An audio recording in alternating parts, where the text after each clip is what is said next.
वृंदावन से राधे राधे भक्तों। करवा चौथ व्रत कथा यह तीसरा पार्ट है।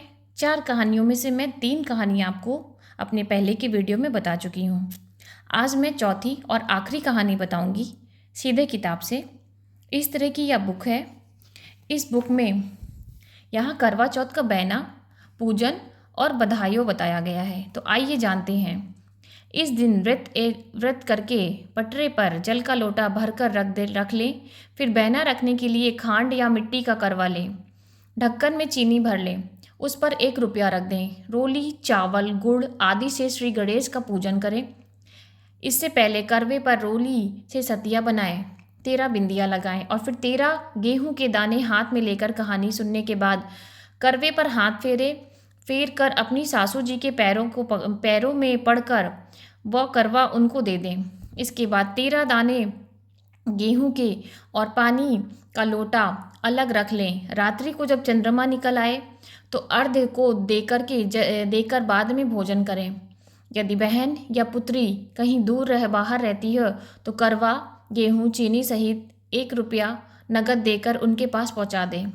इस बुक के अनुसार इसमें करवा चौथ का बैना, पूजन और बधाई इस प्रकार से दिया गया है। बाकी आप अपने घर में जिसके यहाँ जैसे पूजा होती है उस हिसाब से पूजा करना चाहिए। करवा चौथ माता की आखिरी कहानी है, चौथी कहानी जो मैं इस वीडियो में अब बताने जा रही हूँ। आइए देखते हैं। एक ब्राह्मण परिवार में 7 बहुएं थीं। 6 बहुएं के मायके वाले बहुत अमीर थे। इस कारण ससुराल में उनका बड़ा मान था, परंतु छोटी के मायके में कोई ना था। वह घर का सारा कामकाज करती, उसकी सेवा करती और कोई भी उससे प्यार नहीं करता था। सभी ईर्ष्या दुत्कारते रहते। 30 त्योहार में जब उसके मायके से कोई ना आता तो वह बहुत दुखी होती थी। हर वर्ष की तरह इस वर्ष भी करवा चौथ का व्रत आया। अन्य बहुओं के मायके से उनके भाई करवा लेकर आए, पर छोटी के मायके से यदि कोई होता तो करवा लाता। इस प्रकार से सासू भी छोटी को खरी खोटी सुना रही थी। या दुखी होकर के घर से निकल पड़ी और जंगल में जाकर रोने लगी। एक नाग बहुत देर से उसका रोना सुनता रहा। अंत में वह अपने बिल से निकल कर आया तथा छोटी से पूछने लगा, बेटी क्या बात है, तुम क्यों रो रही हो? छोटी बोली, आज करवा चौथ है, मेरा कोई भाई नहीं है। यदि मेरा कोई भाई होता तो आज जरूर करवा लेकर आता। नाग को छोटी पर दया आ गई। नाग ने कहा, बेटी तुम घर चलो, मैं अभी करवा लेकर आता हूँ। थोड़ी देर बाद नाग उसके ससुराल पहुँचा। ससुराल वाले इतना सामान देखकर चकित हो गए। सासू भी प्रसन्न हो गई। तब सासू ने प्रसन्न मन से छोटी को नाग देवता के साथ भेज दिया। नाग देवता ने छोटी को अपना सारा महल दिखाया और कहा, जितने दिन चाहो आराम से रहो, मनचाहा खाओ, मनचाहा पहनो, पर एक बात याद रखना, सामने रखी नाद को कभी मत खोलना। छोटी सारा समय महल में आराम से काटती, पर नाद को बारे में उसकी उत्सुकता बढ़ती जा रही थी। एक दिन घर में कोई ना था। उसके नादों को उठाकर देखा तो हजारों छोटे छोटे सांप के बच्चे इधर उधर रेंगने लगे। उसने जल्दी से नाद ढक दी। जल्दी में एक सांप की पूंछ नाद के नीचे आकर कट गई।